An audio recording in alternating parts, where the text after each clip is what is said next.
L'objectif de cette nouvelle partie, c'est de montrer comment les chaînes trophiques fonctionnent, comment le réseau trophique fonctionne et comment finalement la matière va circuler à travers l'écosystème et va en particulier être recyclée grâce à ce réseau trophique. Donc pour comprendre ce qu'est un réseau trophique, c'est ce qu'on avait déjà vu en TP, un réseau trophique c'est simplement des chaînes alimentaires qui sont connectées les unes aux autres et donc ça ne fait pas des chaînes linéaires, ça fait un réseau. Donc dans le réseau trophique, on va trouver l'ensemble de toutes les relations alimentaires qui existent entre tous les êtres vivants de l'écosystème, donc toute la biocénose.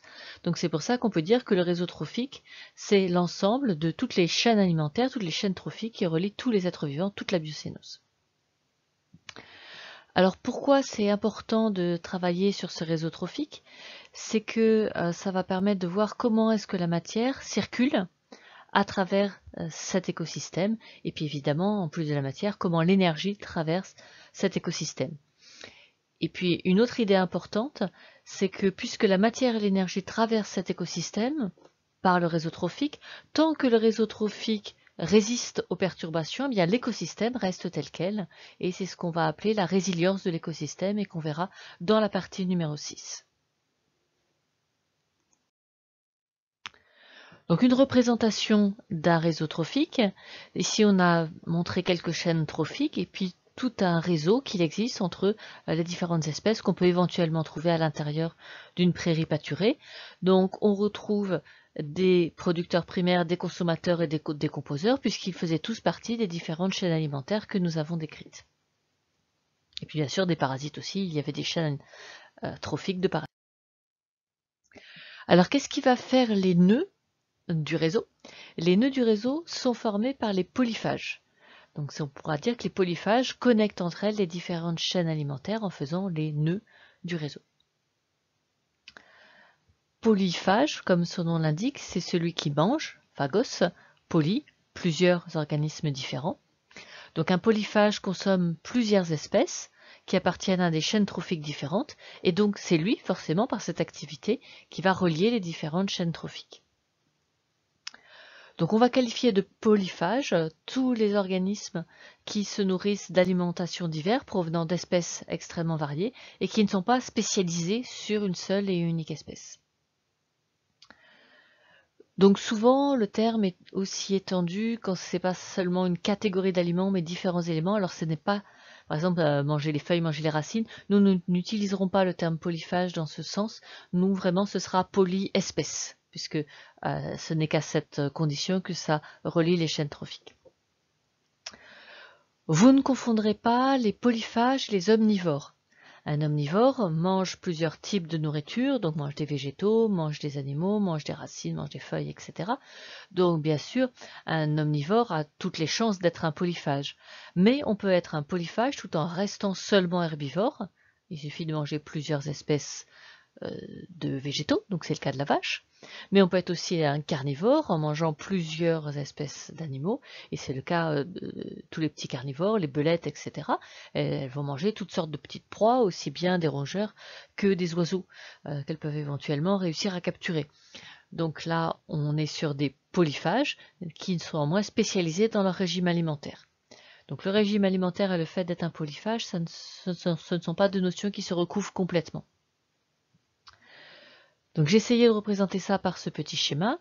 Ici, je vous propose par exemple d'avoir un consommateur primaire, un autre consommateur primaire. Ils appartiennent à deux chaînes alimentaires différentes qu'on aurait pu décrire comme C1 est mangé par C2 qui est mangé par C3.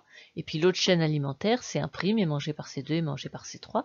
Et si on était resté sous la forme de description de chaîne alimentaire, on aurait pu croire que ces chaînes sont indépendantes, mais comme en fait C2 et C3 sont communs à ces deux chaînes alimentaires, eh bien ce polyphage, qui mange deux espèces différentes, en rouge et en vert ici, connecte ces deux chaînes. Alors bien sûr, le réseau est d'autant plus complexe, notion qu'on avait introduite en TP, d'autant plus redondant qu'il y a plus de polyphages, puisque ce sont les polyphages qui font les nœuds du réseau. Plus il y a de nœuds dans ce réseau, moins il y a de chaînes alimentaires qui fonctionnent en parallèle les unes des autres, et donc plus il y a de redondance, plus il y a de complexité à l'intérieur du réseau trophique. Alors parmi les polyphages qui sont beaucoup sous-estimés, ce sont tous les micro-organismes. Il est assez fréquent que les micro-organismes ne soient pas spécialisés et donc soient polyphages. Et donc on voit ici qu'il y a une possibilité de polyphagie au sein des décomposeurs. Les décomposeurs, les micro-organismes décomposeurs, donc tous ceux qui sont ici, là on a beaucoup de micro-organismes, bactéries, champignons. Donc ce sont des micro-organismes qui sont polyphages et qui vont participer à la complexité du réseau des décomposeurs. Alors, il arrive que les réseaux de micro-organismes soient extrêmement complexes. Donc, par exemple, si on s'intéresse aux réseaux qui existent à l'intérieur des océans, on pense bien sûr toujours aux macro-organismes que sont les poissons, puisque c'est pour eux qu'on a étudié ces réseaux trophiques pour faire les quotas de pêche. Mais en fait, on a beaucoup de micro-organismes hétérotrophes, qu'on appelle le zooplancton. Alors quand il n'est pas trop petit, on l'appelle métazooplancton. Quand il est tout petit, on l'appelle pico. On a aussi du phytoplancton qui nourrit les zooplanctons, mais bien sûr ça ne s'arrête pas là parce que tout cela sont seulement des eucaryotes. Nous avons aussi ici des prokaryotes et puis il y a aussi des non-vivants, il y a aussi des virus. Et en fait tout ça fait un réseau trophique extrêmement dynamique qui fonctionne de façon très très rapide. Et puis il ne faudrait pas oublier non plus les eucaryotes qui sont unicellulaires animaux au milieu de tout ça. Et donc là on a un réseau trophique très très très connecté parce que la plupart de ces micro-organismes sont vraiment polyphages et mangent tout un tas d'autres types d'organismes.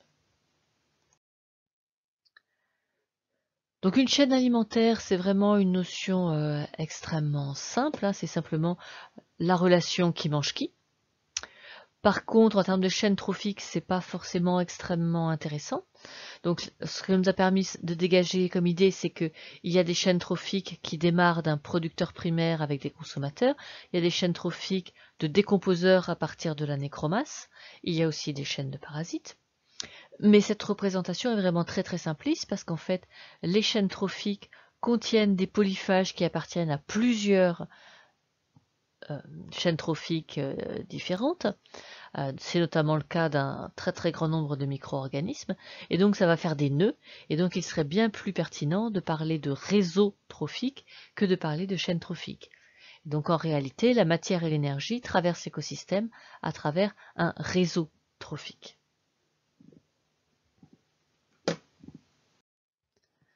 Dans les notions importantes par rapport au cycle de la matière, cycle du carbone, cycle de l'azote, il y a le fait que ça doit pouvoir faire un cycle, donc que ça doit pouvoir boucler. Et pour ça, vous connaissez bien les mécanismes qui permettent à la matière minérale de devenir de la matière organique, mais il vous manque souvent la partie retour de minéralisation, c'est-à-dire comment est-ce que la matière organique présente dans les différents organismes redevient de la matière minérale. Et donc on va montrer que le catabolisme des différents consommateurs et puis aussi des décomposeurs, qui sont un cas particulier de consommateurs, va participer à cette minéralisation de la matière organique.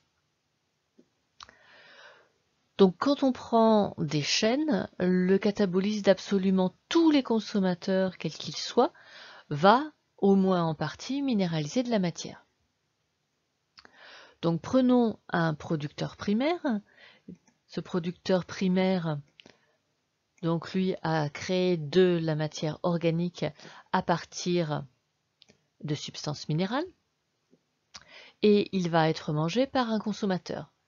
Ce consommateur, comme il a un catabolisme, il va produire du CO2, donc là on a bien reminéralisé la matière organique, il va produire des déchets azotés qui, à part le cas très particulier des mammifères qui produisent de l'urée, les autres produisent des molécules minérales comme déchets azotés, ça peut être de l'ammoniac par exemple. Et donc tous les consommateurs de la chaîne, par leurs déchets, donc respiratoires ou leurs déchets azotés, eh bien, vont minéraliser cette matière, vont retransformer la matière organique en matière minérale.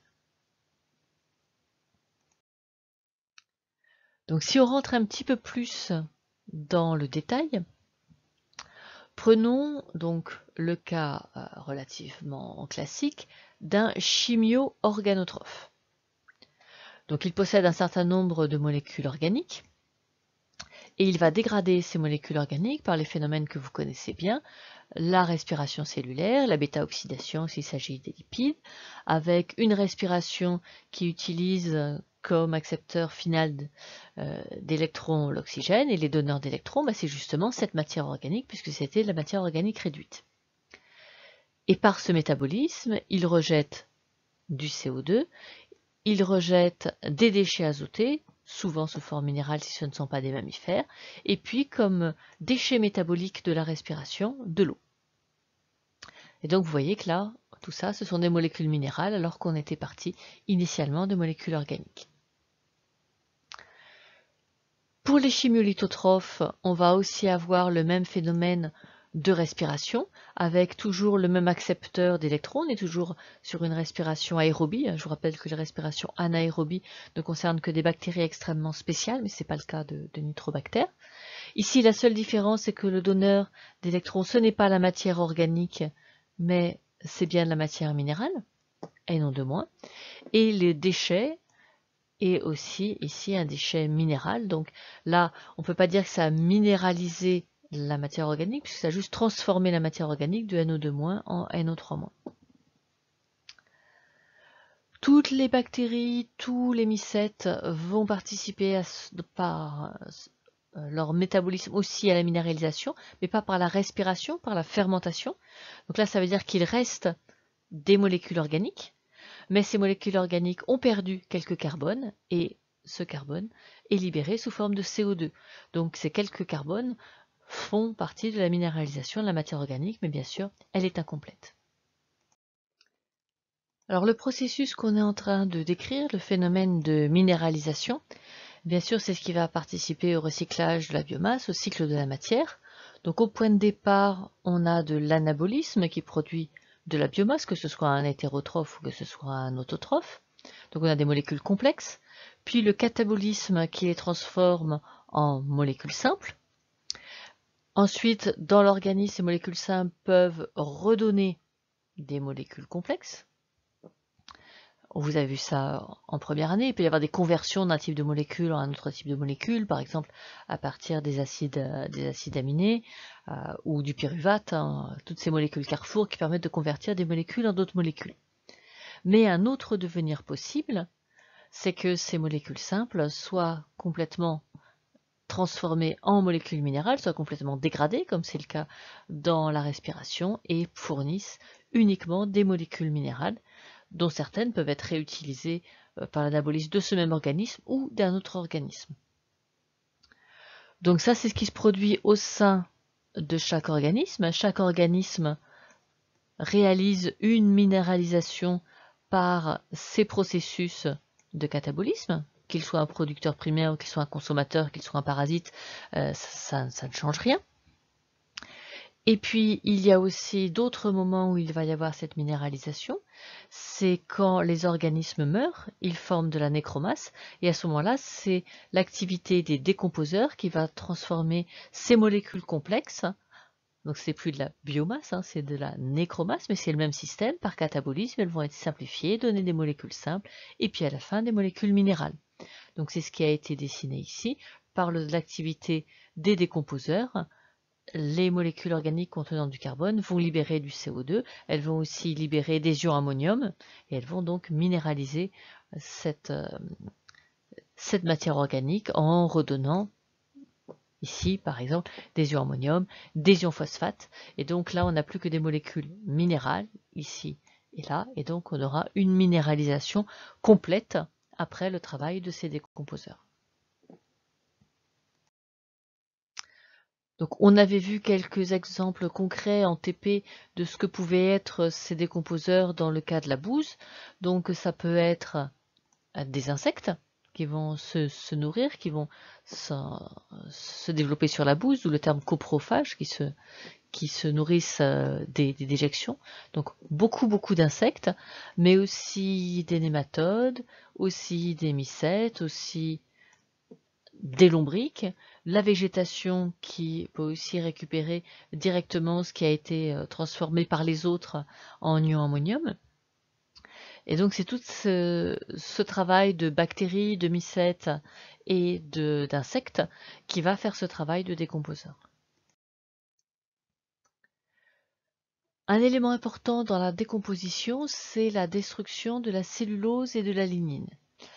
La cellulose et la lignine, comme je vous l'ai déjà dit plusieurs fois, ne peuvent être décomposées que par des organismes microscopiques, en fait, des bactéries, des mycètes, puisque les métazoaires, par exemple, n'ont pas en eux-mêmes ces enzymes. Alors précisons ce qu'on appelle décomposition. La décomposition, c'est de la transformation de la matière organique, qui est toujours réduite puisqu'on est en biologie, et cette décomposition va la transformer en molécules plus simples. Donc la décomposition au démarrage, ce n'est pas encore de la minéralisation, ça ne fait que simplifier les molécules, et ensuite seulement elles seront transformées en molécules minérales. Donc on peut en fait donner deux phases à cette décomposition. D'abord une simplification, on part de polymères extrêmement complexes et on obtient des polymères plus courts ou voire même parfois on obtient des monomères.